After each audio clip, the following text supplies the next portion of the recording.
Defending America. Mr. Speaker, good to see you again. Good to see you. And I must say, I thought that the historic speech that President Trump made at the United Nations today was really about defending America, but it was also about defending the right of every country to be a sovereign nation. It's truly a remarkable speech.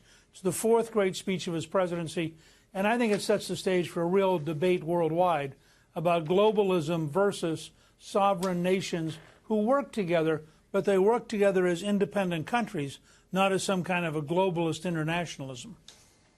You know, Democrats ripping this as bombastic and dangerous, and I'm looking at the words of the speech, and he says, okay, he reiterated his commitment to America first, our government's first duty to his people, to our citizens, to serve their needs, ensure their safety, preserve their rights, defend their values, and as president, I'll always put America first.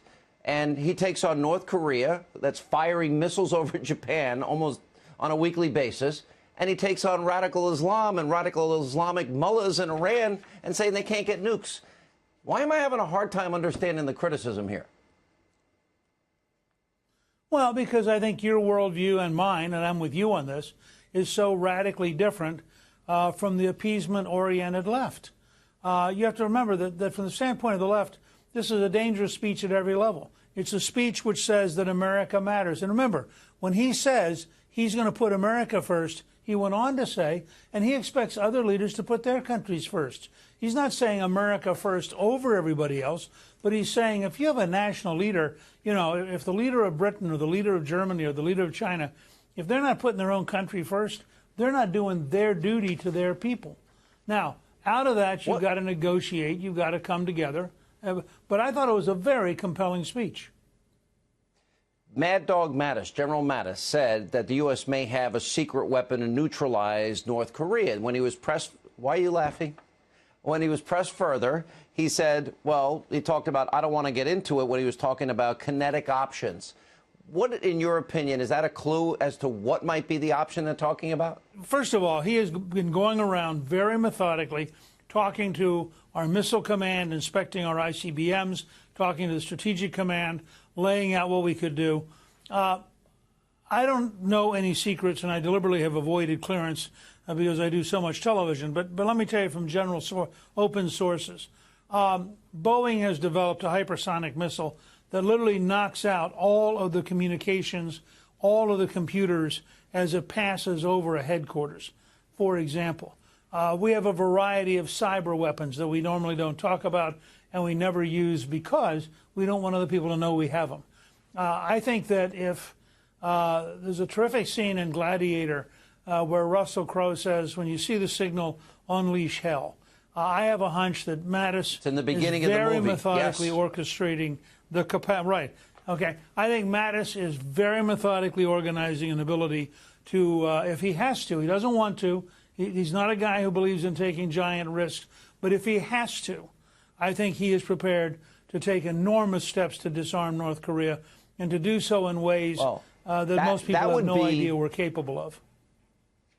I've been saying there's no good options. That, to me, would be a really good option. Well, imagine you woke up as Kim Jong-un and your telephone didn't work. And, by the way, your radio didn't work. And you weren't in contact with your generals. And your generals weren't in contact with each other.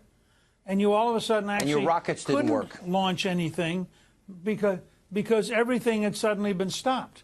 Now, whether or not we could do 100%, I'm not sure. I have a hunch we could do a lot, and I think that we have had very smart people work this problem for very many years.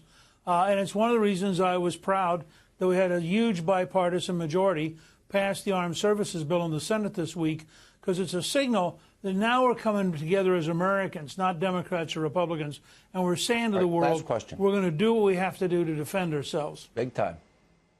Let me go back to March 4th of this year, when the president pointed out and tweeted out that he was being wiretapped. Well, we now found out that, in fact, the president was right. And we did, as I said in my opening monologue, we talked about this on March 8th, and Sarah Carter and John Solomon broke the story, FISA warrants, other warrants, and we know what happened. But there's the bigger, broader issue here of the unprecedented amount of surveillance of a political opposition candidate, unmasking of people, in the case of General Flynn, leaking intelligence.